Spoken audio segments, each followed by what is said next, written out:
ஃபுல்லாக தோட்டம் தாங்க. ரைட் சைடு லெஃப்ட் சைடு கண்ணுக்கு தெரிகிற அளவுக்கு தோட்டம் தாங்க. வாழைத்தோட்டம், அந்த தோட்டம், எல்லா தோட்டமும் இருக்குதுங்க. இப்போ இடையில பனை மரம், தென்னை மரம், சும்மா சீனரிஸ் வேறு லெவலாக இருக்குங்க.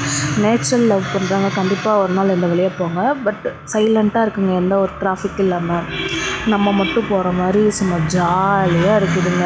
போயிட்டே இருக்க பார்த்திங்கன்னா அந்த பாதி நிழல் பாதி வெயில், குளிர்ச்சி, அந்த தோட்டம், அந்த இயற்கை ஸ்மெல்லு பார்க்கவே ரொம்ப ரொம்ப அவ்வளோ அழகாக இருக்குதுங்க. வாழைத்தோட்டம்லாம் வந்து பார்த்திங்கன்னா செம்மையாக இருக்குதுங்க. போகிற வழியில் இந்த காரெல்லாம் வந்து அப்படியே கண்ணுக்கு தெரியுதுங்க. ஆனால் கொஞ்சம் பயமாக இருந்துச்சு, ரோட்டு யாருமே இல்லை, அதனால் எங்களுக்கு மட்டும் யானையெல்லாம் வந்துடுமோன்னு ஒரு பயமாக இருந்துச்சுங்க. கோயில் ரீச் ஆகிடுச்சுங்க. செம்ம வைப்புங்க.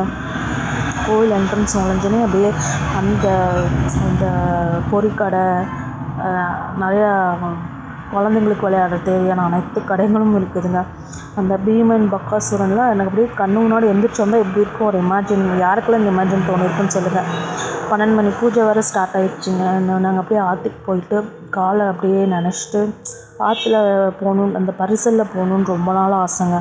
ஆனால் கொஞ்சம் பயங்க, நம்ம வெயிட்டுக்கு பரிசல் மூழ்கிடுச்சுன்னா என்ன பண்ணுறதுங்க. அதனால தான் அப்படியே காலை மட்டும் நினச்சிட்டு சுற்றி வேடிக்கை பார்த்துட்டு ஒரு 4-5 பேர் அப்படியே பரிசலில் போனாங்க. இருந்தாலும் எனக்கும் போகணுன்னு ஆசை. அப்படியே 12 மணி ஆயிடுச்சுங்க. சாமி அப்படியே லைனில் நின்றுருக்கோம். இப்போ உள்ள என்ட்ரன்ஸில் அப்படியே உள்ளே நுழைஞ்ச உடனே சாமிக்காக அப்படியே நின்றுட்டுருக்கோம். இங்கேருந்து பார்க்குற சாமி கவர் பண்ண முடியுமான்னு தெரில, பட் முடிஞ்ச அளவுக்கு எடுத்திருக்கேங்க. அப்படியே கிளம்பியாச்சுங்க. நாங்கள் அப்படியே ஆளுக்கு ஒரு செல்ஃபியை போட்டுட்டு நாங்கள் அப்படியே கடவுள் பக்தி பரவசமாக அப்படியே கிளம்பியாச்சுங்க. குண்டத்தில் வந்து அந்த உப்பு